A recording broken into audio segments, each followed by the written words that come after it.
Salut tout le monde, j'espère que vous allez bien. Alors aujourd'hui on se retrouve pour faire une petite pause douceur et gourmandise puisque je vais vous montrer 2 recettes pour le goûter. Alors moi je me prépare tout ça avant de me poser tranquillement devant une série, calée dans mon canapé avec mon plaid, ça c'est le programme de rêve pour les week-ends et les vacances d'hiver.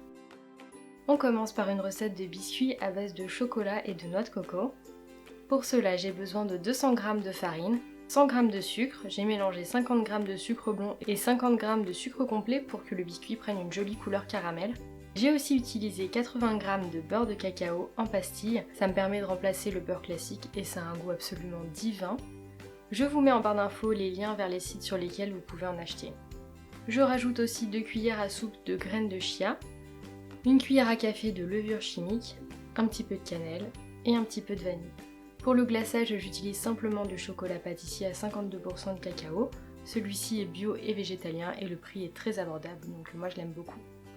Et pour la déco, j'utilise de la noix de coco râpée. Pour former mes biscuits, j'ai des emporte-pièces que j'ai achetés à Lidl, c'était un lot de 30 pour environ 4 €. Bon, j'en ai 4 fois trop, mais au moins j'ai plein de petites formes mignonnes. Je commence par moudre les graines de chia. Pour cela, j'utilise mon mini hachoir Magimix, je vous mets la référence en barre d'infos. Vous pouvez aussi utiliser votre blender, et sinon il existe des graines de chia qui sont vendues déjà moulues.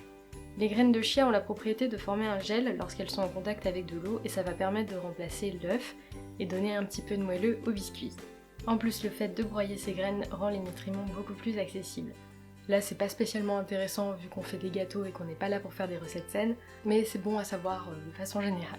Je rajoute donc un petit peu d'eau, environ 10 centilitres. Il faut qu'on ait une texture visqueuse, pas trop compacte et pas trop liquide non plus. Pendant que je laisse gonfler les graines avec l'eau, je mélange les ingrédients secs, donc la farine, le sucre, la levure, la cannelle et la vanille.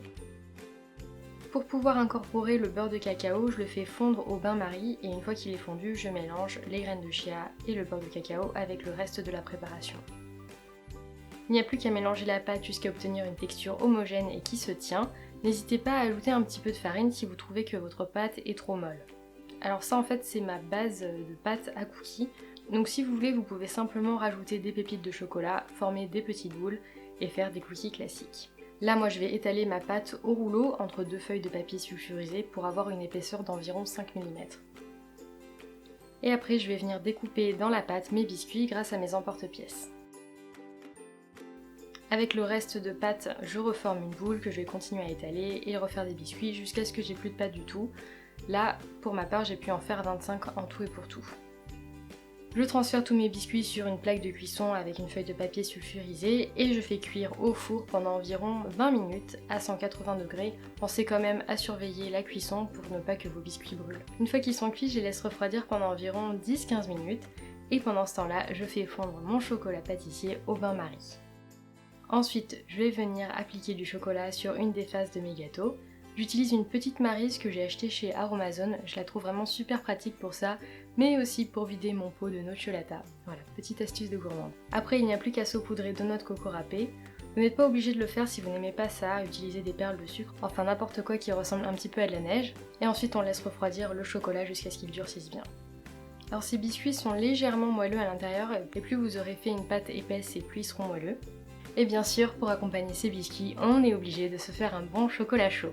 Pour cela, j'utilise du chocolat pâtissier, le même que j'ai utilisé pour le glaçage des biscuits.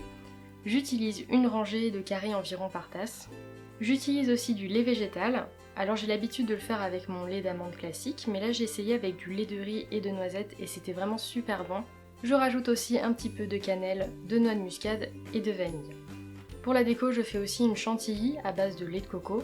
Il faudra bien placer sa boîte de conserve au préalable au réfrigérateur. J'utilise du sirop d'érable et un petit peu de vanille encore une fois. Pour terminer la déco, j'aime bien ajouter un petit peu de pâte à tartiner, spéculoos et des copeaux de noix de coco.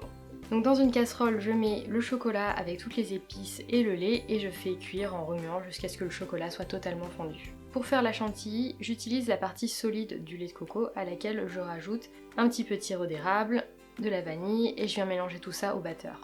Je verse donc mon chocolat dans ma tasse, je rajoute la chantilly que j'ai mis dans une poche à douille mais vous n'êtes pas obligé de le faire, vous pouvez simplement verser à la cuillère. Cette chantilly à la coco rajoute vraiment un côté hyper crémeux, enfin on peut pas faire sans, c'est vraiment trop bon. Et pour la pâte de spéculoos, je vais simplement faire fondre l'équivalent d'une petite cuillère au micro-ondes et je la verse au-dessus et ensuite je rajoute les copeaux de noix de coco. Donc ce chocolat chaud vaut vraiment tous les chocolats classiques à base de lait de vache. Il est crémeux, le goût est super doux, il n'y a pas d'arrière-goût parasite de coco, de riz, d'amande, enfin, il est bien chocolaté et c'est juste une tuerie. Je vous ai préparé d'autres vidéos sur le thème de Noël et des fêtes de fin d'année avec des idées de repas végétaliens pour les réveillons. Alors pensez bien à vous abonner et à activer les notifications de mise en ligne si ça vous intéresse. Moi je vous fais plein de gros bisous et je vous dis à très bientôt dans une prochaine vidéo. Ciao!